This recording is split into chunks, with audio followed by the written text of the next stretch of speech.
तर इथे आपला संध्याकाळचा चहा होत आलाय आणि आज तेव्हा ही कॉर्न आहे ना काढून मके काढून ठेवलेत.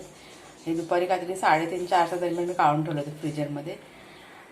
हे स्टोअर करून ठेवलेत मी. त्याच्यामध्ये पकोडे बनवते. चला, आणि ते कपड्याच्या घड्या करायच्या, कपडे काढून ठेवलेत. तरी दुपारी घासलेली भांडी चहा ठेवता ठेवता म्हणजे चहा झाला होता, गॅस बंद केला होता, मी लावून घेतली पटापट. आणि आज पाऊस नसल्यामुळे कपडेसुद्धा आपले सुकले होते, मग ते पण पटापट घडी करून घेतले. तर सगळ्यात आधी मिक्सरमध्ये आपण आलं, मिरची, एक 4-5 लसूण आणि हे मके जाडसर वाटून घ्यायचे. आता वाटून झाल्यानंतर ह्यात मीठ टाकायचं चवीप्रमाणे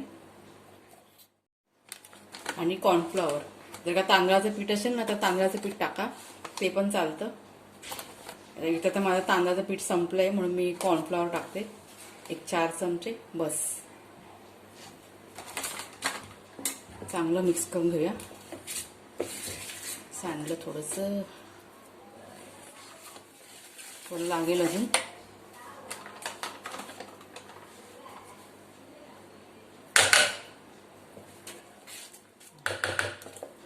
हे तयार झालं बॅटर आपलं. आता आपण तळून घेऊया. तेल बघा चांगलं गरम झालंय. आता आपण हे सोडूया पटापट. गॅस मिडियम ठेवायचा, कमी ह्याच्यावरती.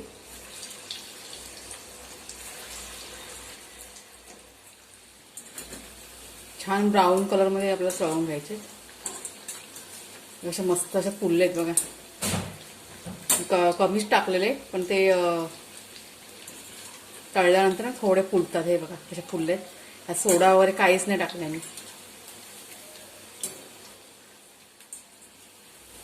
हे बघा मस्त असे ब्राऊन कलर झालेत आणि छान सुगंध सुटलाय पुऱ्या घरभर.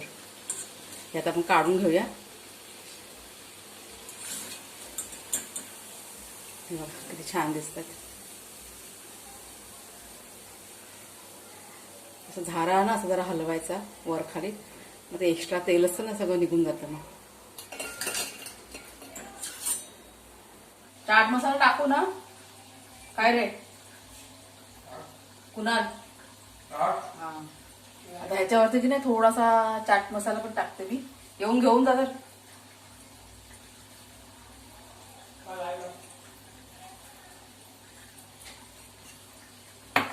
हे बघा असे मस्त असे. आणि चटणी काल बघा तुम्हाला मी जैन चटणी दाखवली ना कोबीच्या पराठ्याची, तर तीच चटणी आहे. तीच आता त्याच्यासोबतच खाणार. घेऊन जा बाळा.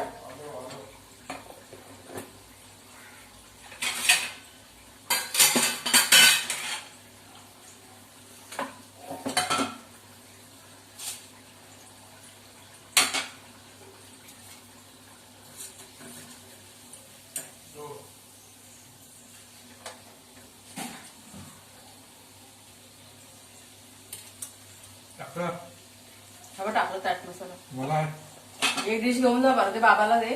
आणि तुझं कोणतं मी आणतो दुसरं. आणि हे डबा घेऊन जा. चाट मसाला हवा तर घेऊन जातो ना. नमस्कार मैत्रिणींनो, मी प्रिया पवार. आणि आता संध्याकाळपासून बरेचसे कामं करून झालेत. नाश्ता वगैरे सगळं ते मी बघितलं असेल. आता झाले जेवण करायची वेळ. मध्ये पण भरपूर काम केलं पण ते काही शूट नाही केलं मी. तर इथे ना तेलाची बॉटल की नाही, ही बघा, किंवा ही तेलाची बॉटल आहे. तुम्हाला माहित असेल आपल्या तेलाच्या बॉटल आहेत किंवा डबे वगैरे असतात, आपण किटली असते स्टीलची, तसं तेलामुळे असे खराब होऊन जाते आणि घासायला वगैरे खूप त्रास होतो. तर माझी जुनी बॉटल होती ना अगोदरची, ती मी काढून फेकून दिली. यूज आणि थ्रो ठेवते मी, कारण स्टीलची घासायला खूप त्रास होतो. तर अशा या बॉटल असतात ना. आता ही बघा, ही ग्लुकॉनडीची बॉटल आहे. तर ह्यात मी आता तेल भरून ठेवले. अगोदर वेगळी होती. त्याला आपण खराब होऊ नये म्हणून काय करावं तर ते तुम्हाला मी दाखवते. आता करायलाच येत होती तर माझ्या लक्षात आलं, म्हणजे तुमच्याशी पण शेअर करते म्हणून मग लगेच कॅमेरा चालू केला. मग तर इथे बघा मी एक जुना मोजा घेतलाय, स्वच्छ धुतलेला मोजा घ्यायचा, जो आपण वापरत नसाल ना तुम्ही तो. तर व्हाईटमध्ये नका घेऊ, जर का तुम्ही कलरफुल असेल तर बेस्ट आहे. तर एक मिनिट तुम्हाला मी बॅक कॅमेऱ्याने दाखवते. तर हा बघा आपला मोजा, आणि इथे मी एक कैची घेतले. तर इथून आपल्याला हा मोजा कट करून घ्यायचा आहे. ही जी पायाची बाजू असते ना खालची, ती अशी कट करून घ्या.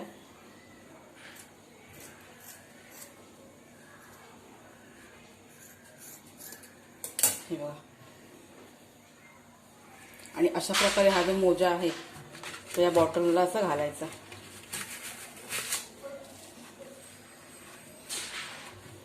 तर कधी कधी बघा तेल ओतताना वगैरे तेल सांडतं आणि मग पूर्ण बॉटल ना खराब होऊन जाते. आपली बॉटल आहे. आता हा जसा हे होऊन जाईल ना, 1-2 दिवस गेले ना की तो लूज पडून जाईल आणि मग व्यवस्थित सगळं राहील. हे बघा, हे असं. आता ही बॉटल आपली खराब नाही होणार. थोडं जरा वर घेते खेचून.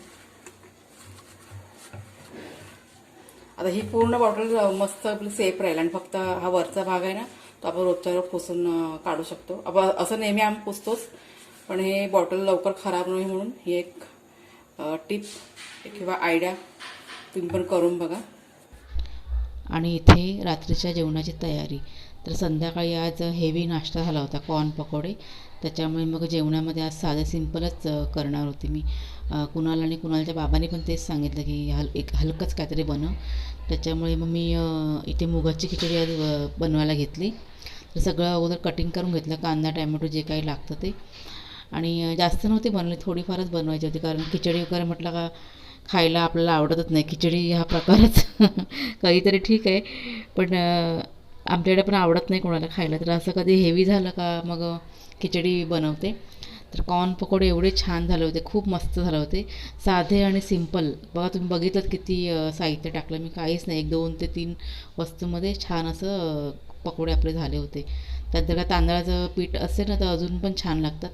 तर तुमच्याकडे जर का तांदळाचं पीठ असेल तर तांदळाचं पीठ नक्की टाकायचं. म्हणजे हे कॉर्नफ्लॉवर पाहिजे असं काहीच जरूर नाही आहे पकोड्यांमध्ये, त्याच्यामुळे तांदळाच्या पिठाने पण छान बनतात.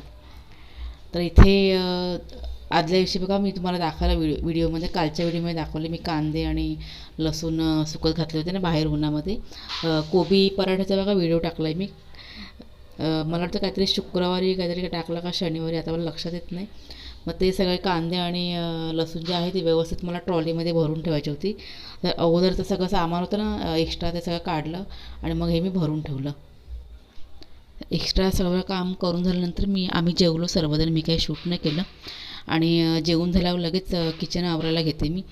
तर भांडी घासायच्या अगोदर ना आपण जर का कचरा वगैरे काढून घेतला तर मग बरं पडतं. मग ते कचऱ्यावर बेसिनमध्ये जाऊन अडकत नाही, आणि मग आपली बेसिन पण जाम होत नाही आणि आपली भांडी पण चिकट होत नाही. मग त्याच्यामुळे मग अगोदर कचरा नेहमी काढूनच घ्यायचा.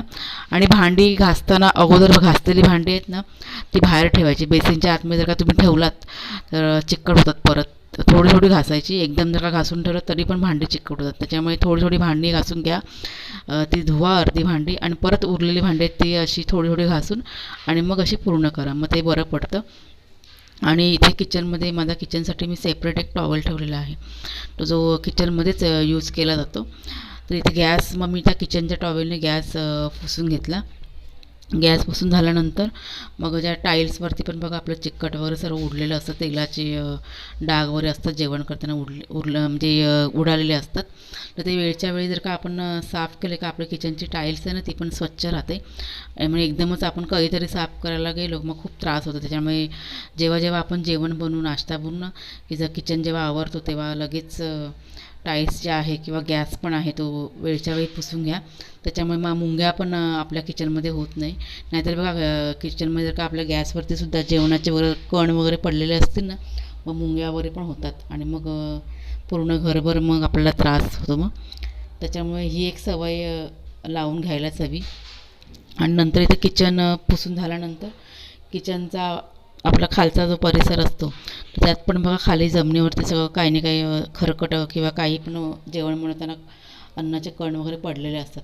तर ते सुद्धा मी असे कपडा जो आहे किचनचा टॉवेल त्याने पुसून घेते. तर त्याच्यामुळे पण आपल्या किचनमध्ये मुंग्या होण्याची शक्यता असते. त्याच्यामुळे ही एक सवय मी लावून घेतलेली आहे की किचनचा जो कचरा असतो तो मी उचलते जमिनीवर पडलेला.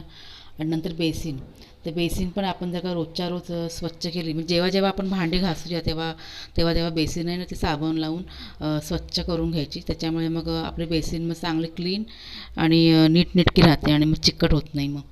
आणि किचनचा जो टॉवेल आहे तो सुद्धा नेहमी मी धुवूनच घेते. जेव्हा जेव्हा आपण भांडी घासू किंवा जेव्हा जेव्हा मी टाईल्स वगैरे पुसते तेव्हा हा टॉवेल मला धुतला जातो. तर त्याच्यासाठी काय मी वेगळा असा साबण ठेवत नाही. आपला जो भांडी घासायचा साबण आहे जो बेसिनमध्ये फिरवते ना तोच त्याच बेसिनमध्ये हा टॉवेल फिरवायचा आणि मग टॉवेल आपला छान असं स्वच्छ करून मी त्या नळ जो आहे बेसिनचा त्याच्यावर सुकत घालते. तर या छोट्या छोट्या सवयी ज्या आहेत त्या आपण स्वतःला जर का लावून घेतल्या तर आपलं घरसुद्धा स्वच्छ राहतं आणि घरातलं वातावरण पण प्रसन्न राहतं. तर आजचा व्हिडिओ मी इथंच संपवते. आवडला असेल तर नक्की लाईक करा, शेअर करा आणि बाय बाय सर्वांना.